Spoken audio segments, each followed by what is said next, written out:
जहानारा जैसे ही क्वार्टर में आता है वो देखता है कि सुंदरी गुलाम के पास है और गुलाम जब उसे बताता है कि वही लड़की है जिसे बादशाह बेहद पसंद करता है तो जहानारा बहुत ज़्यादा परेशान हो जाता है। वो कहता है कि तुम तब तक इस लड़की को इसी क्वार्टर में रखो जब तक मुर्ग और बादशाह की मैं शादी ना करवा दूँ। उसके बाद मैं तुम्हारा और इस लड़की का निकाह करवा के तुम दोनों को यहाँ से बहुत दूर भेज दूँगा।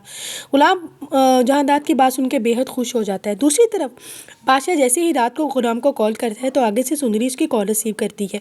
बादशाह फ़ौरन से उसकी आवाज़ पहचान जाता है। उसको पक्का यकीन हो जाता है कि वही लड़की है जिसे गुलाम ने अपने घर में रखा हुआ है। बादशाह जल्दी से टाइम ज़ाया किए बिना वहाँ पे चला जाता है।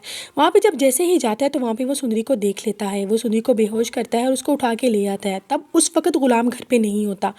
मतलब जब गुलाम अगली सुबह घर आता है वो देखता है कि सुंदरी वहाँ पे नहीं है तो वो बहुत ज़्यादा परेशान हो जाता है और ये बात उस तक पहुँच जाती है कि बादशाह सुंदरी को अपने साथ ले गया है।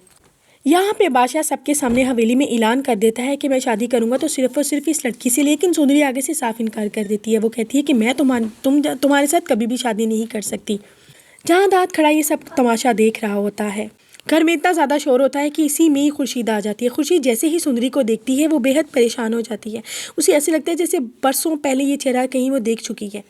खुर्शीद आकर उससे पूछती है तुम कौन हो। तो आगे से सुंदरी जवाब देती है कि मेरे बाबा की डेथ होगी, उनका नाम आशिक अली था और मैं उसकी बेटी हूँ।